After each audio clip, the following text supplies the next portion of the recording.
So to start off, what we'll do is we'll just look back at the first two tests, and it'll be very interesting to hear the thoughts of the two of you, uh, especially on the second test.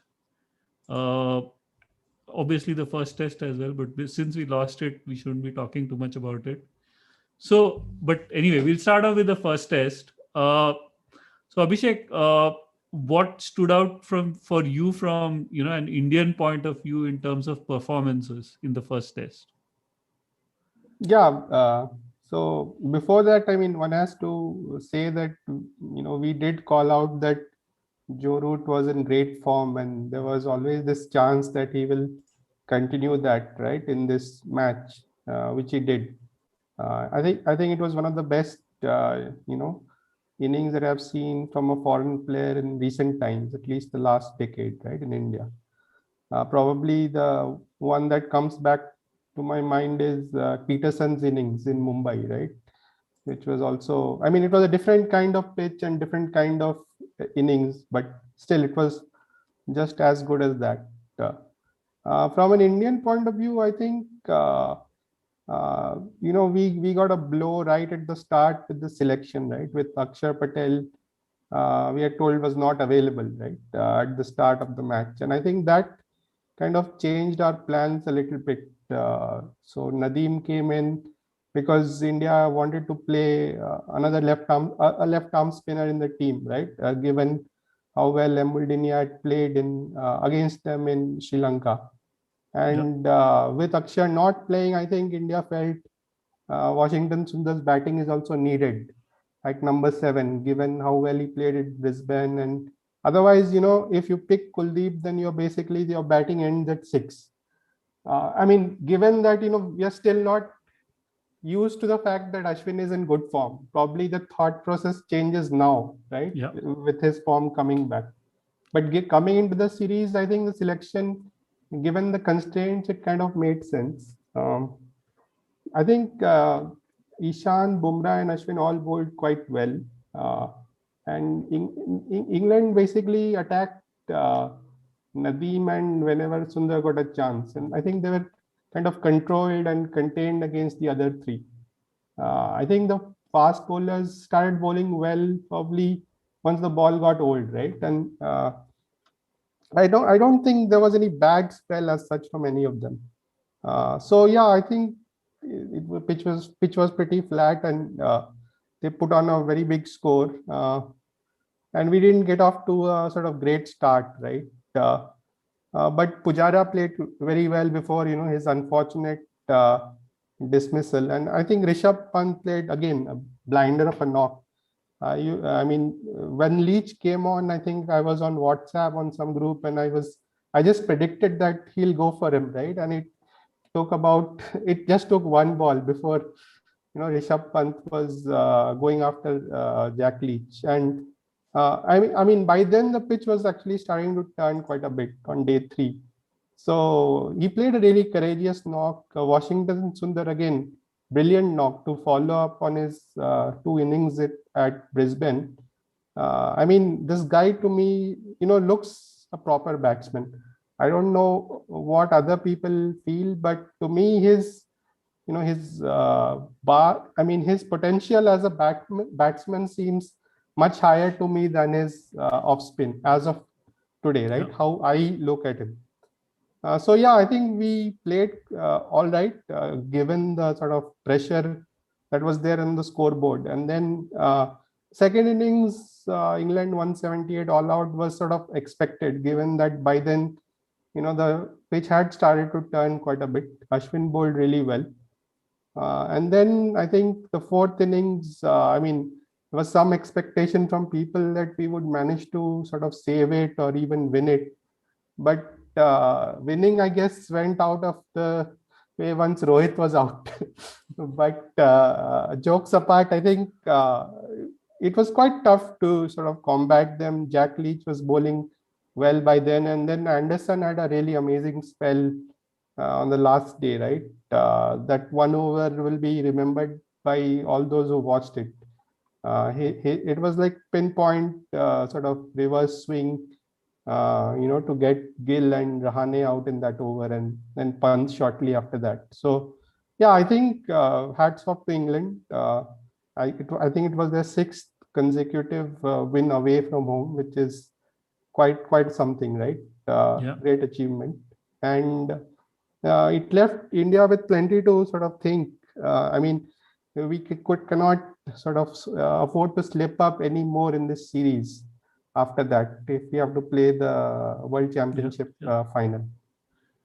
Shri, I think something Abhishek touched on, which was that people actually believed that we could draw the game on what had become a rank turner. So, what are your thoughts on that? And also, something on James Anderson. I think he's been called for far too long as someone who does well, when the conditions suit him. But he's kind of shown that he's done well in all conditions, right? He's done well in Australia. He did pretty okay in his first trip to India in 2006 as well. So yeah, so your thoughts on the first test, and some this belief that we can actually draw or win, on this kind of rank turner. So, talking about the first test, what I have come to believe based on my viewing of cricket in India is for a foreign team to basically win in India, they need to have everything aligned. All the stars need to be aligned. Everything has to be perfect for them to win. And even then, on a consistent basis, they cannot challenge India in India. England got everything right. They won the toss on a wicket which was flat. They batted out 2 days when the conditions were best for batting. They pulled on nearly 600 runs, which gives you the run pressure. And therefore, you can have the scoreboard pressure to force the issue against the opposition. India got 360 odd in the first innings. And by the time India got to 360, usually in India, test matches start accelerating towards the back end, like around T on the third day. So England got the best of the conditions. They made the most of it, and hats off to them for doing what they did. And then it was basically a second innings shootout where they made 178, and there was no hope in hell for India to basically manage to draw the game. What has changed is that Australia has completely changed perceptions of what this team can do. In the sense that if your fourth string side can win in Brisbane, why can't you draw it in Chennai? It is unrealistic. England were bowling very well, and Jimmy Anderson produced one of these spells. Absolutely. This is quality bowling that you're talking about. This is not gully cricket. The odds of India even managing to get close to a draw, and for you to play time over a 90-over period, it was going to be difficult given how the ball was acting. So, hats off to England. They got the chances, they made the most of their opportunities, and they won a good test match. Right. Yeah, I also thought England pretty much played out of their skins in the first test. As you said, visiting team has to get everything right if they have to win, because India rarely performs badly at home. We've lost like 4 tests in the last decade at home, of which 2 were lost in one series against England in 2012, which is a long way ago. Right. So moving on to the second test, Abhishek, your favorite batsman Rohit Sharma scored 160. Uh, I really thought the second test, the pitch was more even, in the sense that the behavior didn't change that much over 5 days. It was tough to bat on every over 4 days, which is what it lasted. But it was tough to bat every single day, except the second session on all days for some reason.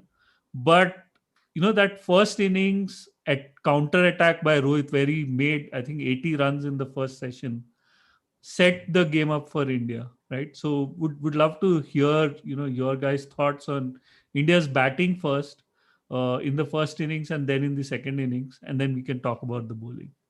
Abhishek. Yeah, so I think if you remember the first session, I think Gill got out pretty soon, right? And then Pujara was playing quite well. I think he's looked in better touch in India than in the Australia series. Somehow it's just not clicking for him in terms of the big runs yet.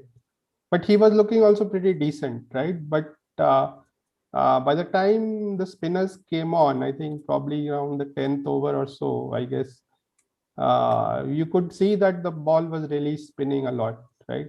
And more than spin, I think the distinct character of this pitch was the amount of dust that was coming out every time the ball pitched, which was a little different. I can't remember another pitch having that kind of effect from the start.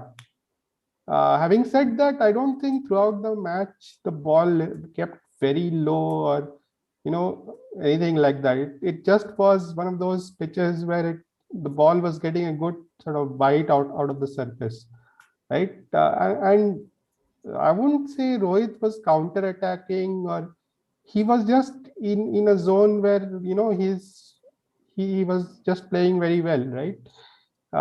You would probably not realize how well and how quickly he was scoring if you were just watching the match.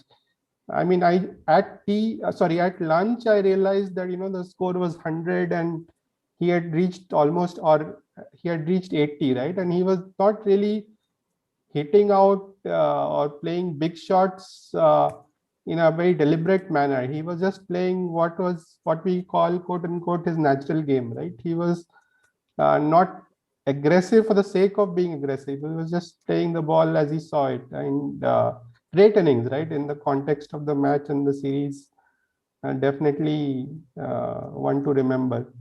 It obviously reminded me of some of Sehwag's innings, but Sehwag's style was different, right? You could sort of see that what he is doing and how he sort of took on bowlers is little different to how Rohit does it, but the effect was kind of same here, right? And hats off to Rahane also. Like, he's had some criticism, for his lack of form after Melbourne, but he got back to form just at the right time here.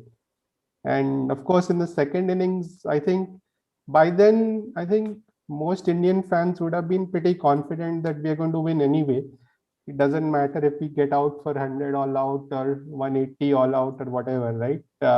But Kohli and Ashwin just sort of, put the sort of signature and exclamation mark on top of that, right?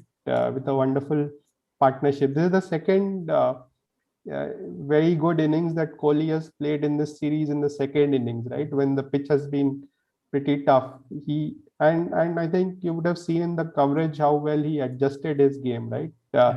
From the mistake that he made in the first inning. So hats off to him. And what to say about Ashwin? Like, this is again one of the best he's played in about 5, 6, 7 years, right?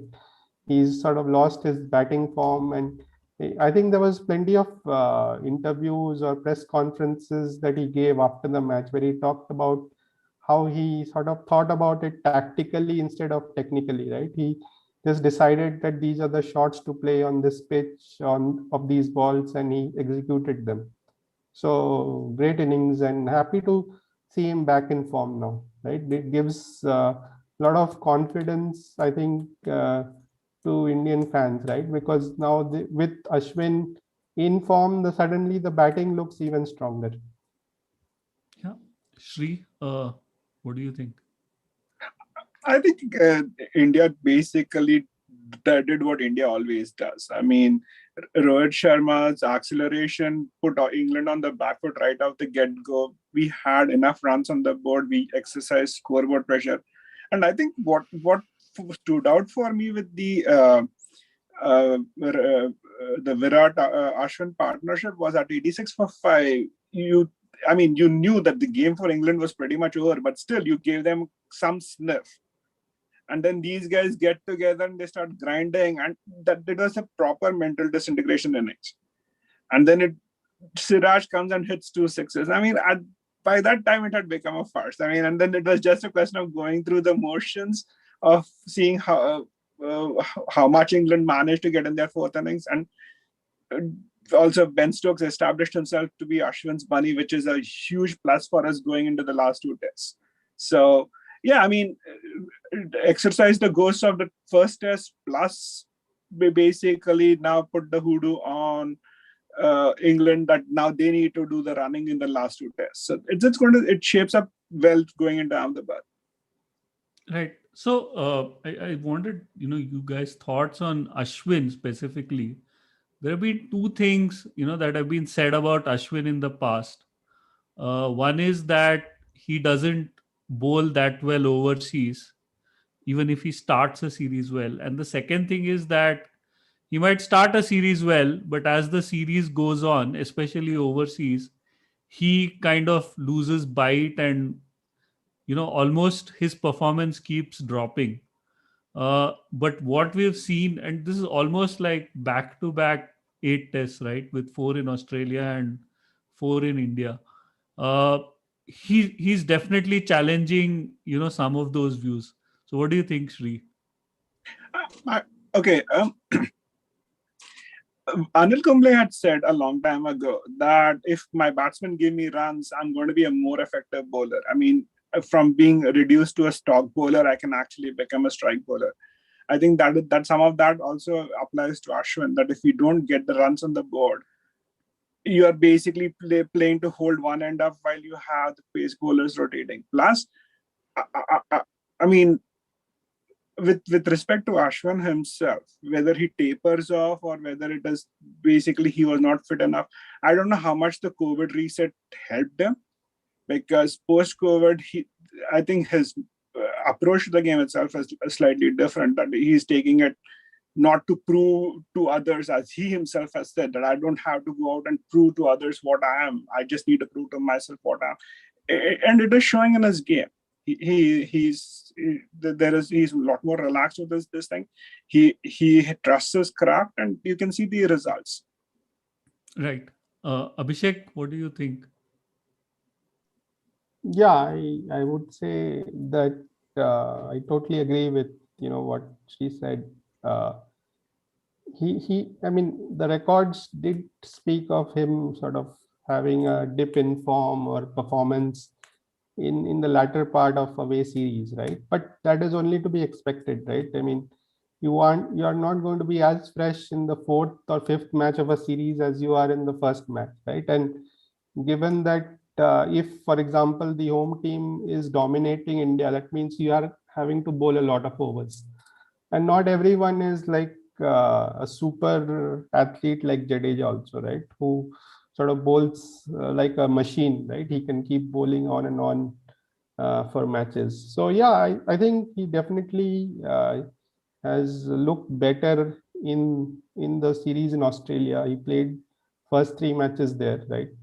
And definitely a big part of the reason why we won the series, right? Both his performance in Melbourne and Sydney are to be, and he started off really well in Adelaide as well, right? Yeah. Getting Steve Smith right there. So yeah, and he's continued his form. I don't think anyone can really complain about his bowling part, right? For a long time, at least at home, he remains formidable always, and his record now overseas is pretty good, right? I think he averages just over 30, so you can't really ask anything more from an off spinner, right? In overseas conditions. And I think, sorry, go Yeah, ahead. go ahead, Sri.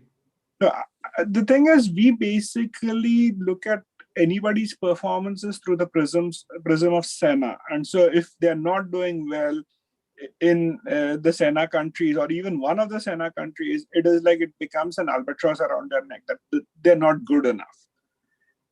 I think Australia changed a lot of perceptions with respect to that. That you know what, it really doesn't matter that these guys, we need to respect them for their skills themselves, and that now we are actually talking about how much more effective Ashwin is as a bowler versus how effective Ashwin is as a bowler in certain conditions.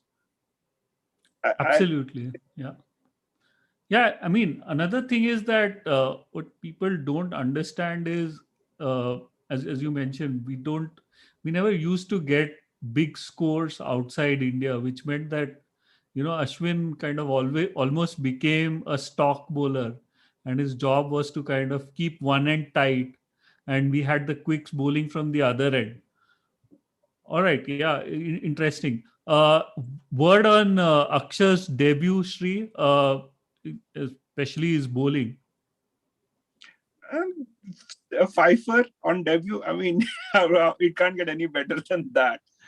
He did his job. I mean, is he going to be a like for like replacement for Jadeja down the road? I don't know. But now we have an option as far as if Jadeja is not around. So, uh, I mean, there was a question mark, I think, a couple of years ago as to where is the spinning depth in India, that we are basically a two bowler team. I think if Akshar works on his craft and Sundar continues to doing his thing, we are going to have replacements coming in because Ashwin is 34, Jadeja is 33. 4 5 years down the road, you're going to, if these guys continue building on what they are, we should be in a decent position. If they don't, then we are going to have problems. Right. All right. So, moving on, there have been some changes for the next two tests. We'll move ahead. We'll talk about the coming two tests. Uh, in India, I think the main thing is that Umesh Yadav has come in place of Shardul Thakur, and we've replaced two sort of backup bowlers with another two backup bowlers. And Shahbaz Nadeem is out of the squad, considering how well Akshar has bowled. But before we get on, to the actual sort of squad changes, uh, the pink ball, right? It's kind of an unknown. We briefly touched upon it when we spoke about the preview, but how much of a factor is playing under lights with the pink ball going to be? It'd be great to hear both your views on that, Abhishek. Yeah, so I think if you look at it from the English team's standpoint, I'm sure they would have targeted that test match as one of the potential ones where they have a decent chance, right? Because I mean, the conventional wisdom suggests that net it is more favorable for the quicks than a regular test match, right? So, and given how well Anderson is bowling, you would think that England does or would fancy themselves in that. Having said that, I mean, no reason why Bumrah or Ishant can also not do as well as the English quicks, right? So ultimately, I think it's India is not in such a team now that you could say that the opposition seamers are so much more superior than us, right? So we are sort of just as good in that department. So I mean, then it will come down to performance. Of course, the English bowlers can outbowl you, but then the opposite can also happen now. Shri, that and this idea of replacing Shardul with Umesh. Do you think Umesh is going to be part of the playing 11, or do you see us, going with two quicks and continuing the same way? Because there are some changes to conditions. So when you play with the pink ball, there's usually a lot more grass left on the pitch because of wear and tear and so on. Right. What are your thoughts on that? I think Umesh will play. I mean, basically put together a tentative team. It depends. Okay, if Umesh is fit, a threesome of Umesh, Ishant, and Bumrah is going to be fairly formidable, irrespective of what the conditions are. If now, what we need to realize is, and it is an SG pink ball. This is the second test that we are playing. It is the first test that is being played at Motera. We, based on what I saw, whatever little I saw at this of the Syed Mushtaq Ali tournament, the pitch has zip and it has bounce, but I did not see too much lateral movement. So Umesh with his pace is going to become a factor, especially if and they also in the Bangladesh test, the complaint was that once twilight sets in, the ball cannot be picked as well as it was another time. So yeah, I mean, I think Umesh has a very good chance of playing if he is fit. With respect to how the conditions are going to be, it's all a big unknown, right? Because if there is zip and carry, does Anderson play, or do they bring in Ollie Stone, Jofra Archer, and Stuart Broad because they are tall and they can hit the deck? I mean, it's going to be very interesting with respect to how teams are looking at this thing. I think India will go with a 3-pace 2-spin attack because you still have to bowl during the day. I mean, and spinners are going to come into play, especially day 3, 4, 5. During the morning periods, in the evenings and the after, you can think that if the ball is going to do its thing, the pacers will come in. So I think India goes with a 5-man bowling attack, 3-pace 2-spin. Abhishek, actually it would be good to hear both of your 11s. I mean, yeah, so I think India makes two changes, right? Kuldeep and Siraj go out, Bumrah and Umesh come in, right? But subject to Umesh's form and fitness. I mean, that team management will judge. If not, then Siraj stays in the team, right? So because I think, Kuldeep didn't bowl badly, but he looked a bit, his pace, you could see the contrast with Akshar, right? And the English batsman looked so much more in trouble against Akshar with his much faster pace throughout the match, right? So I guess, Kuldeep Yadav's confidence and form is a different topic to discuss, but yeah, I think India will probably make those two changes. England can make a lot of changes. I'm not. Yeah, we'll come to England a bit later. So this is just one last point. It'd be good to hear your thoughts on that, which is the dew factor, right? Motera historically has had a lot of dew, especially at this time of the year. We've seen it when the World Cup was played in India, and we've seen it with day-night games and so on, right?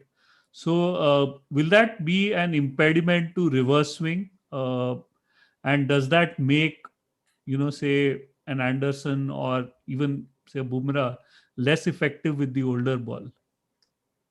Yeah, I think if there is a lot of dew, it helps the batting side out, right? As we see in typical day-night ODI matches in India, right? People definitely prefer to chase, but the thing with test matches, you cannot plan around that because you don't know when who will bowl and who will bat. So it's all a big question mark or X factor in terms of how the match pans out, right?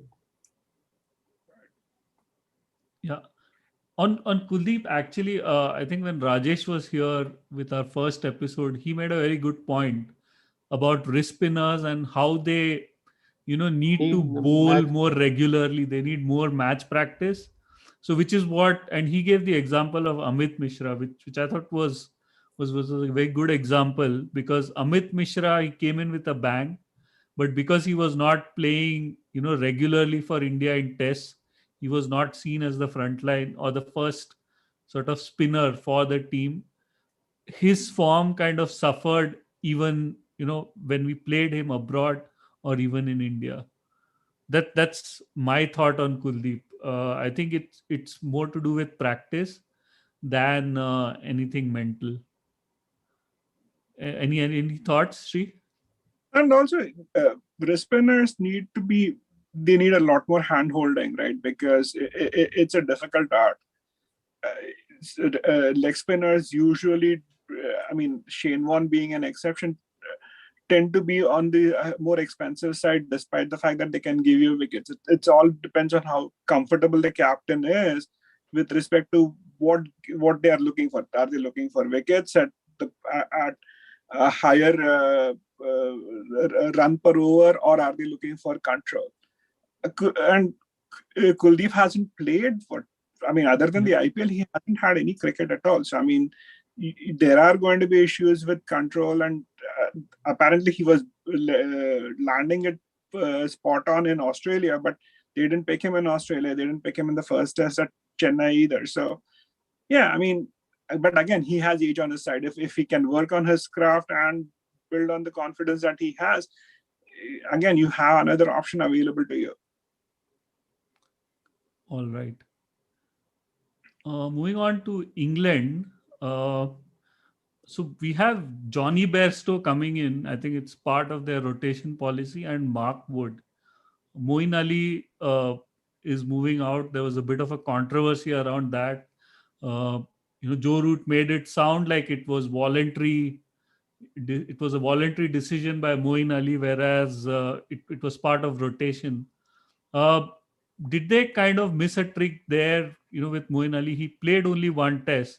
He looked pretty good with the ball, and pretty decent with the bat. I know it was kind of a lost cause at the end, and he came in and he just went for the spinners. But you think he would have been useful, especially in the fourth test as well, with his bowling? Shri? Um, I think they handled the Moeen Ali situation really badly.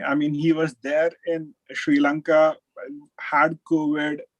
They had planned him to be rotated out at the end of the second test. And then they basically put the onus on him by poor choice of words. Um, England has a problem because Dombes is not doing what he's supposed to do. Despite the fact that he took 4 wickets in the first innings in Chennai, in the second innings, he was all over the place. So, yeah, England does have a problem. It would have been good if they had Moeen Ali services for the last 2 tests, but right now they have the squad that they have. So, how they go with, whether they just go with a single spinner and 3 pacers, and with Joe Root being the second spinner, is what they'll have to decide on. Yeah.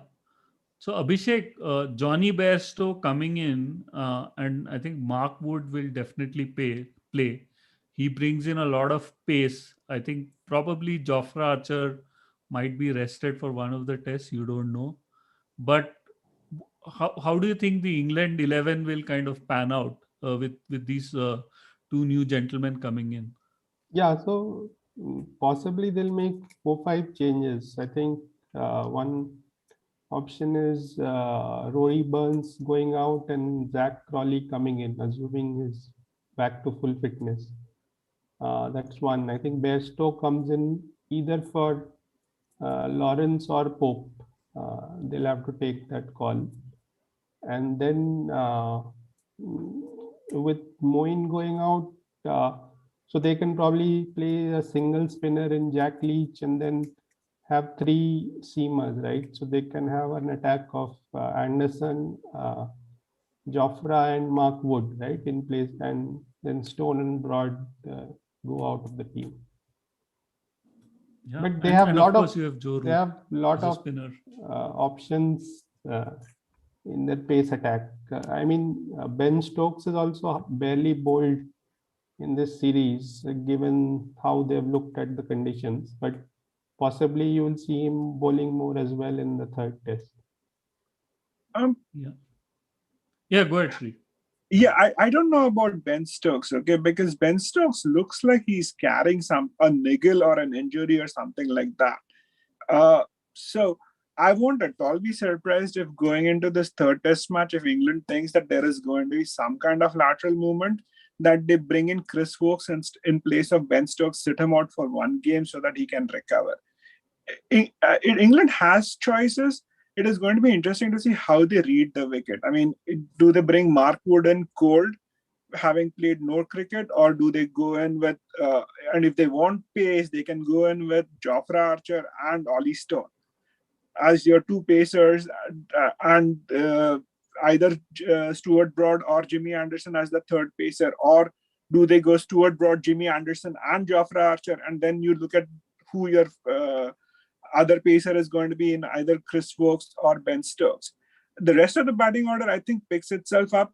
Although I wouldn't at all be surprised if England decide that, you know what, they want Johnny Bairstow keeping wickets in place of Ben Stokes, because the wicket is not going to spin as much, and so you would rather have a conventional, or what they deem a conventional wicket keeper, instead of somebody who is a specialist like Ben Stokes.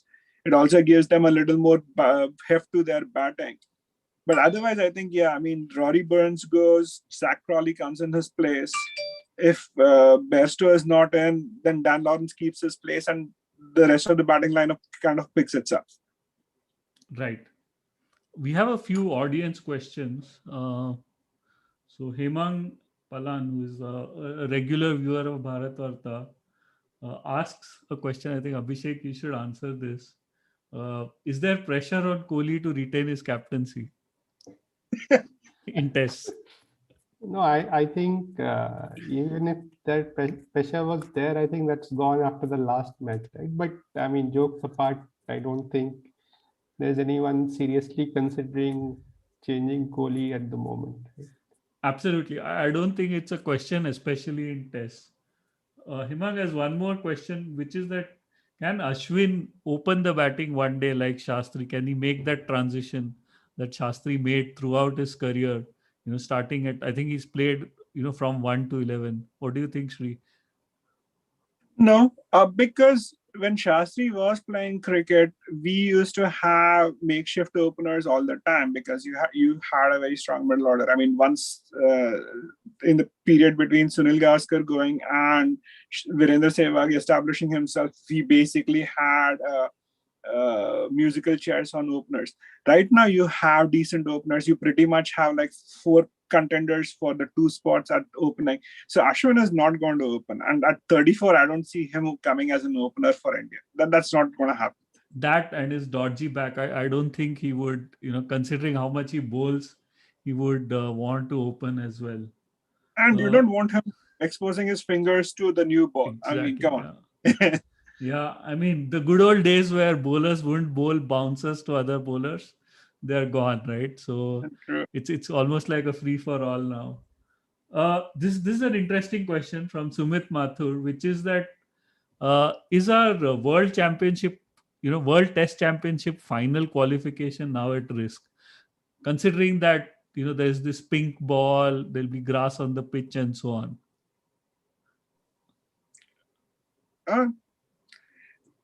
Look, if India after beating Australia in Australia, and if they end up winning this series against if the series ends up as a 2-all tie or whatever, if Australia gets a leg in because they did not tour South Africa, then the World Test Championship is a farce anyways. So, I mean, what are your rules for qualification? That if you play less, you're basically going to have a better chance of making the finals. I mean, we can talk about what India's options are, and India has to go and win the games in front of it. But if they don't, the fact that you're going to hold it as a handicap against them while not penalizing Australia for not touring South Africa, then what is the point of the World Test Championship anyways if the best of the best are not playing each other? Abhishek, do you think we are at risk of losing this series or drawing it? Yeah, I think draw is a chance now, right? Given we lost the first match, right? So, unless, so again, if I think at the start of the show, Homer said it very rightly, right? That to win against India, you need all of the things to go well, right? Aligned perfectly for the opposition.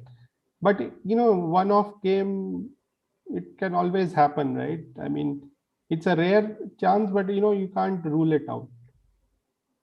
Right. Right. So moving on, we also had the IPL mini auction yesterday, which threw in some very interesting buys, I would say. Because I respect all IPL teams equally. So there are a few I would want to talk about. I think we'll start with Mumbai. Uh, they got back Nathan Coulter-Nile, which was a good move.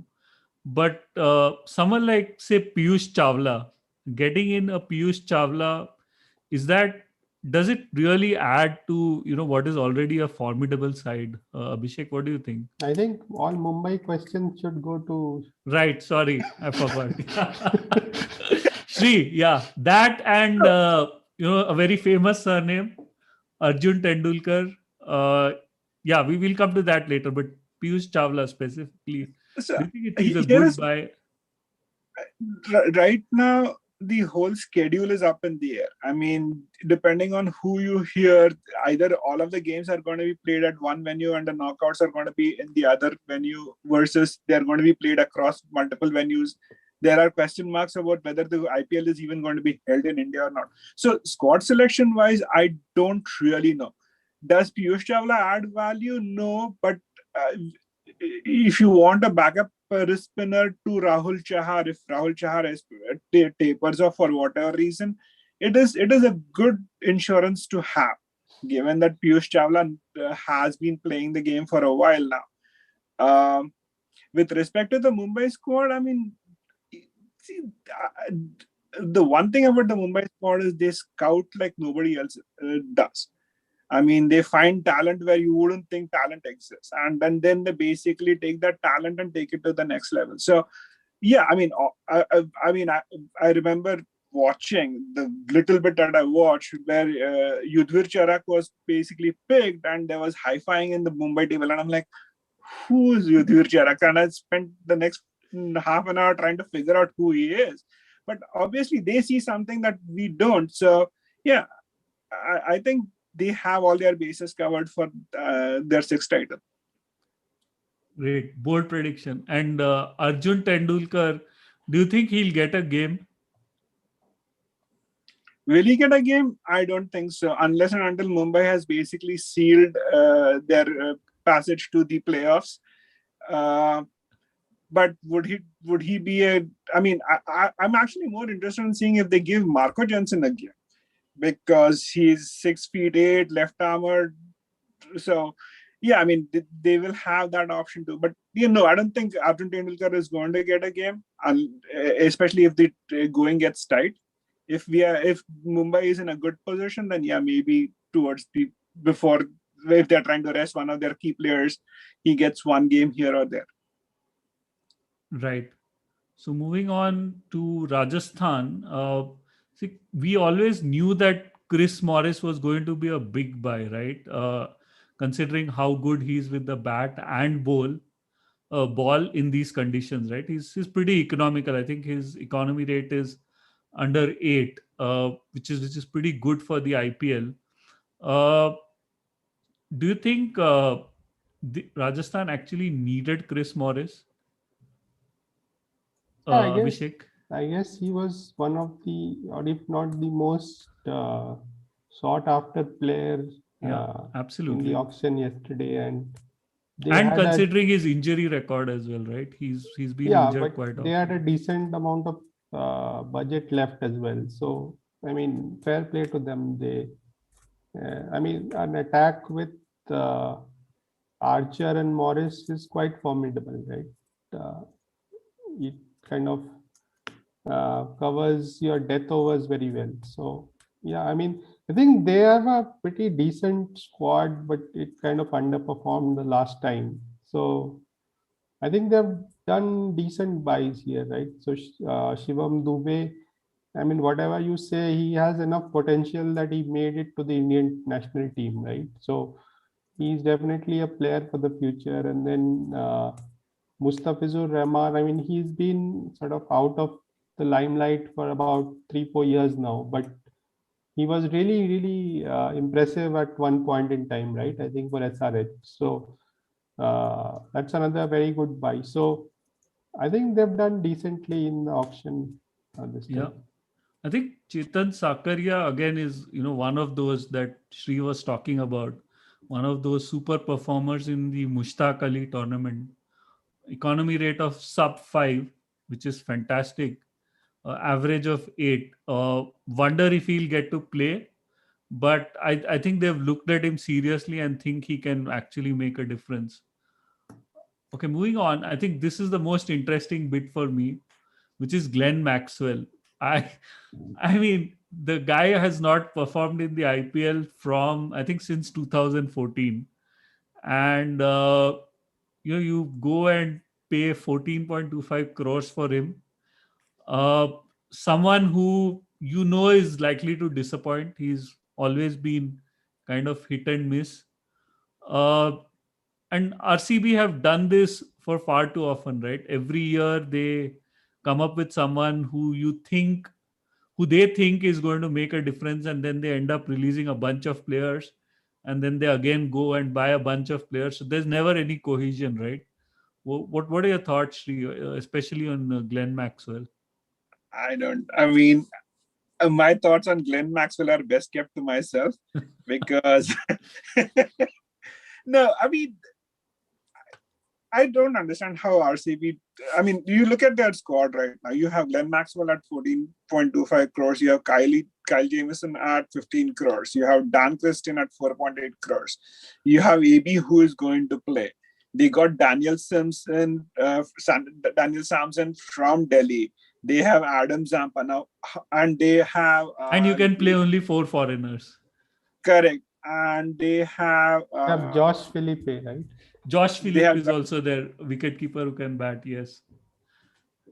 and do uh, never mind. I thought but yeah, I mean, how are they going to basically manage this? I mean, if Josh Philippe plays, he keeps, which means AB doesn't keep. But then who do they then? How do they Then you have manage 2 slots for foreigners, and you have, yeah, at Yeah, least which three means people who you paid 5 crores or more. so. Yeah, I mean, it is going to be interesting to see how. I mean, I think they will be best served by having good slogans and stuff like that, because I think they do it better than anybody else. I mean, their social media game is great, but this I don't know. Yeah. And they actually had mock auctions to prepare for the auction. I don't know if you've read about that, but they did mock auctions. Mike Hessen, who everyone considered as some sort of cricketing genius. Yeah. Okay, let's just leave it at that. I think I'll also keep my views to myself at this stage. Sunrisers, solid team. I don't think they needed a lot of change, and they haven't. But Kedar Jadhav is an interesting addition, especially if we don't play in a lot of venues in India. His bowling becomes very interesting, and plus he is kind of a finisher, I would say. He's not at the same level as some of the others. Abhishek, do you think it's a good buy, Kedar Jadhav? Yeah, I mean, traditionally, Sunrisers has been looked as a bowling side, right? Who are very strong in bowling. They can defend low totals and all that. So, yeah, I think it kind of strengthens their batting. And the thing with Kedar is that his form has gone off in the last couple of years, from whatever I have noticed. So if he does make a comeback, his form comes back, good for him. Yeah. And Mujibur Rahman, So Do you he's again do you see? very interesting bowler. He's a sort of young prodigy, right, for Afghanistan. He used to be one of their three spinners, right, with Rashid and I'm forgetting Nabi or Nabi, right? Maybe yeah. So Nabi I also plays for so I think now Hyderabad, right? all three So of them are in the same team. Is that correct? yeah, So they're yes. yes, back yes, I in think so. the. Yes, So I guess it would have been their influence to get him also in the squad, right? And I guess you can probably see two out of those three probably play each game. Rashid definitely plays each game, but depending on how they see the opposition, they'll probably pick one of them. I mean Hyderabad also has a lot of good foreign players, right? You have David Warner, you have Kane Williamson, Bairstow, and there are a few And others. Bairstow, exactly. So those three will definitely, or at least two of those two three out would of three, definitely yeah. play. So at plus you least, have so Jason Holder. So I mean, you have two decent yeah, all-rounders also. absolutely. I think they have a good squad. I think they have done a good job putting their squad together. I mean, I would be very surprised if they don't make it to the playoffs. Yeah. Yeah, absolutely. Now this is the interesting one.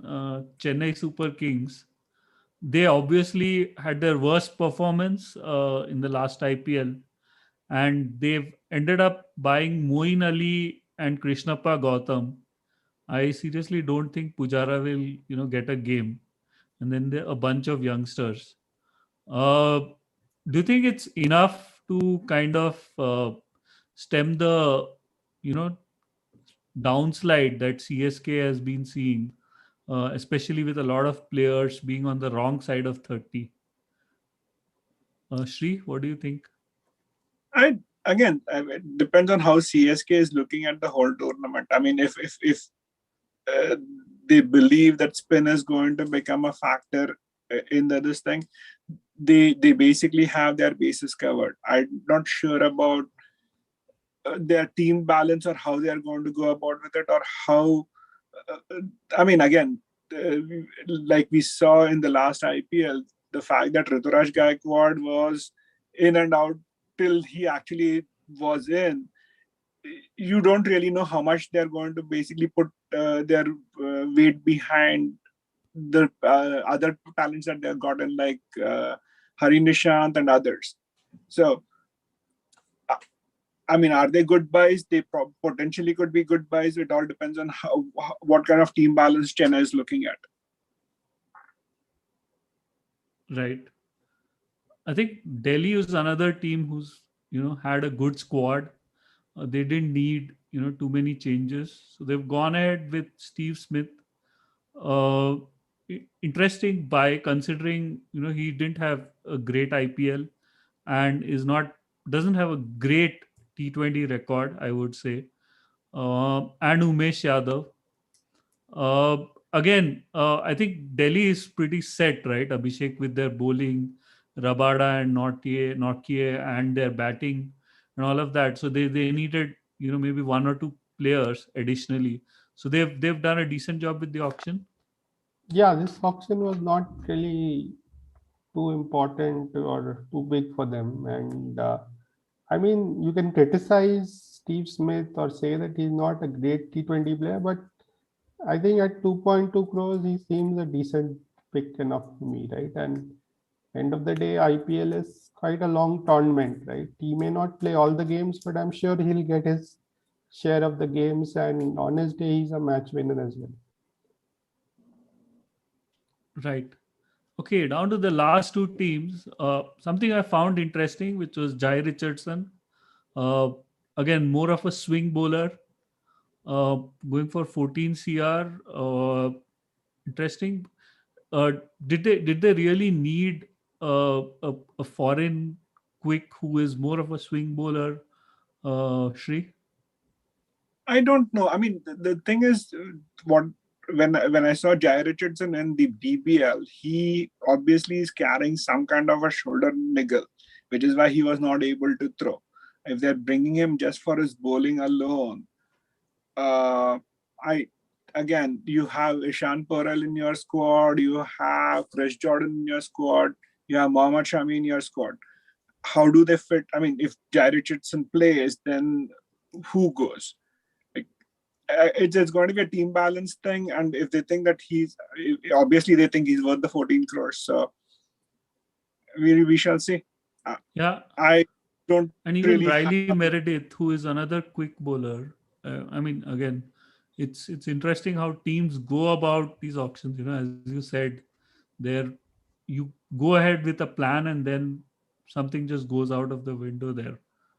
Shah Rukh Khan is interesting. I can promise you they didn't sign him just for his name. Hmm. He's again is a decent bat, one of those middle order bats who can get you a quick 30 at a very quick strike rate. So usual So I suspects think again, if you David Malla. remember, there was, basically their entire batting was their opening pair last time, right? Right. Yeah, So Rahul and Mayank were doing most of the scoring, and after that, Maxwell and others were messing it up, right? So I think that way he's a good pick, and also David Malan is officially the best batsman in T20 internationals in the world. So I didn't really understand why sort of other teams didn't go a bit after him as well, assuming that he's available for the full season. I think he'll be a very decent pick for them, right? yeah. True. Okay. Okay, last team, KKR. They've gone ahead and gotten Harbhajan Singh. Uh, Clearly, he didn't play the last IPL. Nobody knows why.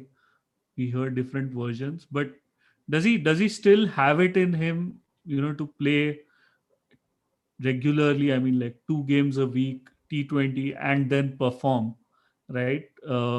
Shri, what do you think? Oh, I defer all Calcutta questions to Abhishek. This is all him. Yeah. So while Abhishek is taking that, he can also talk about Shakib Al Hasan, who is again back, after a suspension. So Yeah, it would be interesting to know your thoughts on both of them. Shakib is now the only bong in the side, by the way, right? And he had a video in Bengali out after he was after KKR got him yesterday. So good for the Eden crowd, I suppose. But yeah, I think Harbhajan Singh can bowl 4 overs any day of the week. I think at this stage of the career, I don't think he would worry too much. He'll just come out, and probably things are not going well, he'll just bowl darts from round the wicket. But I'm sure he can do that. I'm not sure if they'll pick him given the kind of players they have in front. So I think he's basically a decent backup option Exactly. if I think there if are Shakib some. plays and then Kuldeep plays, you Even have two Kuldeep is a spinners. question mark actually, right? Given how well Varun Chakravarti was bowling. Yeah, absolutely. So Forgot about Varun So Chakravarti I think completely. Harbhajan is well down the pecking order for them, but a good experienced professional to have in the squad probably. Right. We have one last viewer question, which is, financially, what are the IPL trends? Are teams spending more as compared to previous years? I think the answer to that is that IPL has a strict wage budget that they follow, which again is, I think, tied to the turnover of the teams and the amount of money they make with media rights and sponsorships and so on. So there is money that is allocated by the IPL based on what they earn to each of the teams, and what they can spend is tied to that.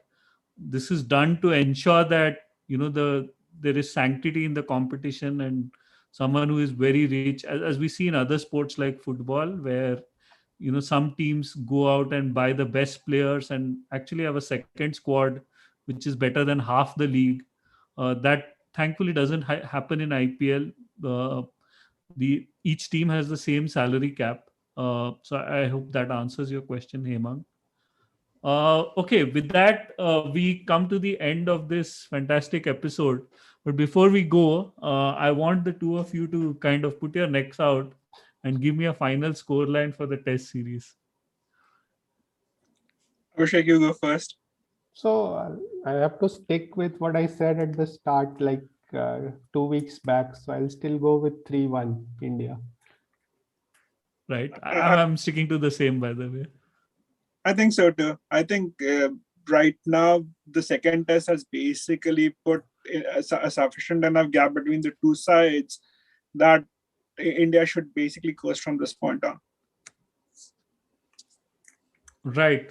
So that's a wrap of the India England Test series, and we've also looked at the IPL mini auction. We'll be back soon at the end of the Test series with a very detailed series review, and hopefully we'll also have a detailed IPL season preview uh, sometime in the coming weeks.